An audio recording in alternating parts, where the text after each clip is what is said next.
नमस्कार, बहुत स्वागत है। मैं हूं आपके साथ भावना शर्मा। साल का पहला सूर्य ग्रहण इस बार पड़ने जा रहा है 8 अप्रैल को। 8 अप्रैल और 9 अप्रैल के मिड में रहेगा। अब ग्रहण का नाम सुनते ही बहुत सारी बातें दिमाग में चलनी शुरू हो जाती हैं लोगों के कि भाई सूतक काल यहाँ मान्य है कि नहीं है, क्या कुछ असर हमारे ऊपर पड़ेगा, ग्रहण कब दिखेगा, कैसे दिखेगा, कहाँ कहाँ दिखेगा। तो ये सारी चीज़ें मैं इस वीडियो में डिस्कस करूँगी।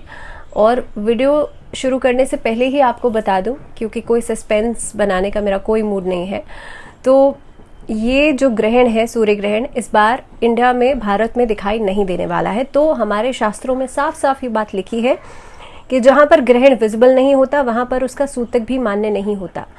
हालांकि हम बात करेंगे इंडियन टाइम के हिसाब से ही, लेकिन आपकी कंट्री के हिसाब से, जो लोग भी ये वीडियो देख रहे हैं, आपकी कंट्री के हिसाब से आप टाइम देख सकते हैं कि आपकी कंट्री में कहाँ कहाँ वो ग्रहण जो है वो पड़ने वाला है। अब सूर्य ग्रहण इस बार ये जो पड़ रहा है, ये लंबे सालों बाद जो परिस्थितियाँ बन रही हैं, बहुत सालों बाद बन रही हैं, तो बहुत इंपॉर्टेंट है। और इसीलिए इसको एक्नॉलेज करना इतना इंपॉर्टेंट हो जाता है, क्योंकि जैसे मैंने कहा कि लोगों के दिमाग में बहुत सारे मिथ्स आ जाते हैं। और कई बार तो फीमेल्स प्रेग्नेंट होती हैं, तो उसके असर की भी बात समझें तो उनको नहीं पता होता कि सूतक यहाँ मान्य है कि नहीं है, तो वो बिना वजह ऐसे एहतियात करना शुरू कर देती हैं। तो इसलिए बहुत, और उससे भी ज़्यादा इम्पॉर्टेंट ये है कि मानसिक तौर पर आपके ऊपर कैसे असर पड़ता है, क्योंकि ग्रहण का नाम सुनते ही लोग डर जाते हैं। उनको लगता है कि पता नहीं क्या कुछ बुरा होने वाला है। जबकि मैं हमेशा कहती हूँ कि ग्रहण का मतलब किसी भी तरीके से डरना नहीं होता है। ग्रहण का मतलब एक ऐसा समय, पृथ्वी, चंद्रमा और सूर्य एक तरीके के ट्रांजिशन से गुजर रहे होते हैं, और ऐसी स्थिति के अंदर आपके लिए बहुत इम्पॉर्टेंट है कि आप इस समय बैठ कर के मेडिटेशन कर सकते हैं। इनफैक्ट किसी भी मंत्र को अगर आपको सिद्ध करना है, उसके लिए बहुत अच्छा समय होता है।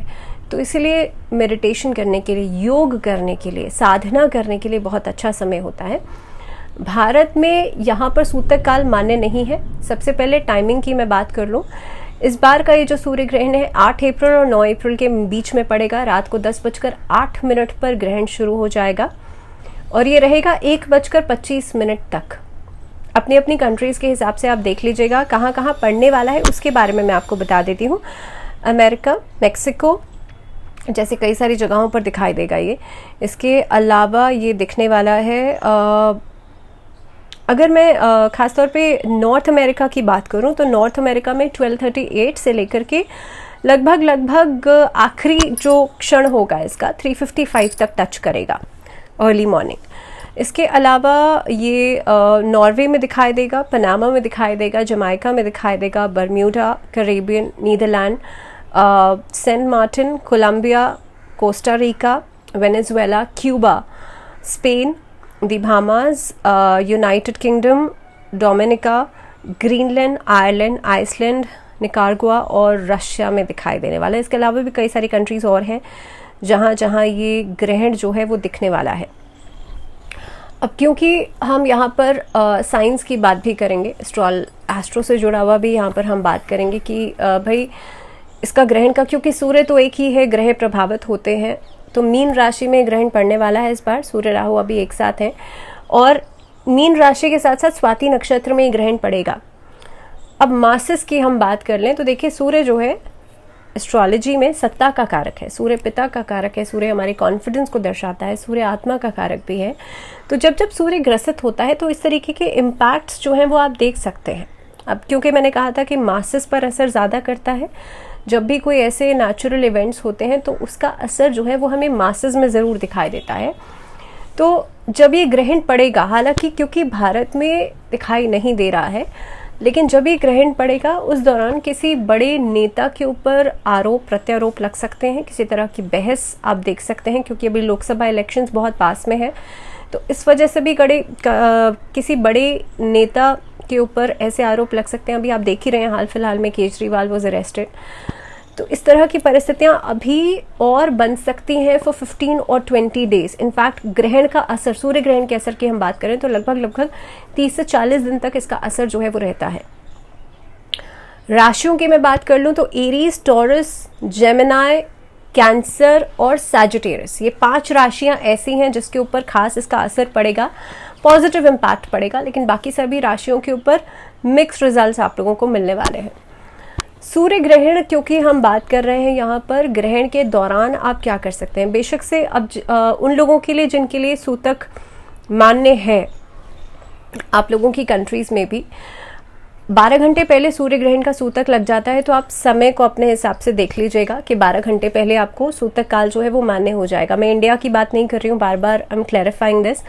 बाकी कंट्री से जो लोग देख रहे हैं मैं उनकी बात कर रही हूँ, क्योंकि मुझे लगता है और कंट्री से भी कुछ लोग ऐसे हैं जो शायद इस चैनल पर जुड़े हुए हैं। तो 12 घंटे पहले सूतक मान्य हो जाएगा। सूतक काल के दौरान मूर्ति पूजन नहीं किया जाता। सूतक काल के दौरान आप मंत्रोच्चारण कर सकते हैं और मानसिक पूजन करना सबसे श्रेष्ठ माना जाता है। आप एक जगह बैठिए, सुखासन में बैठिए और वहाँ बैठ कर के आप मंत्र जाप कर सकते हैं। दूसरी चीज़, इस अवधि में कोशिश ये करनी चाहिए कि आप अपने दिमाग में किसी भी तरीके की नेगेटिविटी नहीं रखें। और मान लीजिए कि अगर आपकी कोई हेल्थ इशू है, आप डायबिटिक हैं, आप यूर अ पेशेंट, तो कहीं ना कहीं पे लोगों के दिमाग में डाउट आ जाता है कि भाई मैं डायबिटिक हूँ तो अब मैं इतना इस समय के बीच में नहीं खाऊंगा या खाऊंगी। तो शास्त्रों में कहा गया है कि अगर कोई छोटा बच्चा है, कोई वृद्ध है या कोई अस्वस्थ है, वो ग्रहण के दौरान, कि बिकॉज मेडिसिन भी लेनी होती हैं, तो ग्रहण के दौरान खाना भी खा सकते हैं, आप पानी भी पी सकते हैं, लेकिन कोशिश ये करनी है कि अपने दिमाग में किसी भी तरीके की नेगेटिविटी नहीं रखनी है। अब ग्रहण के दौरान मानसिक पूजन मैंने कहा सबसे श्रेष्ठ माना जाता है। इसके अलावा क्योंकि भगवान शिव को निराकार कहा जाता है, उनका जो शिवलिंग स्वरूप है, तो इसीलिए कोई भी शिवालय जो है वो ग्रहण के दौरान बंद नहीं किए जाते हैं। थर्ड थिंग इज कि अब ग्रहण के बाद आप क्या कर सकते हैं। अब अगर सूतक है भी तब भी, नहीं है तब भी, यानी कि अगर आप भारत में रहते हैं तब भी आप इस रेमेडी को कर सकते हैं। क्योंकि सूर्य ग्रहण था, तो ग्रहण के बाद आप गुड़ का दान कर सकते हैं, आप लाल कपड़े का दान कर सकते हैं, आप तांबे का दान कर सकते हैं, इसके बाद आप गेहूं का दान कर सकते हैं। तो ये कुछ चीज़ें हैं जो कि आप ग्रहण के बाद डोनेशन ज़रूर करना चाहिए। बार बार फिर से दोहरा रही हूँ कि ग्रहण का मतलब किसी भी तरीके से कोई नकारात्मक प्रभाव नहीं होता है। ग्रहण के दौरान आप सुप्रीम पावर के साथ एक कनेक्शन जोड़ सकते हैं, तो इसीलिए मंत्रोच्चारण ज़रूर कीजिए। आप किसी मंत्र को सिद्ध करना चाहते हैं उसका उच्चारण ज़रूर कीजिए, या फिर आप मानसिक पूजन कर सकते हैं, नाम जप कर सकते हैं।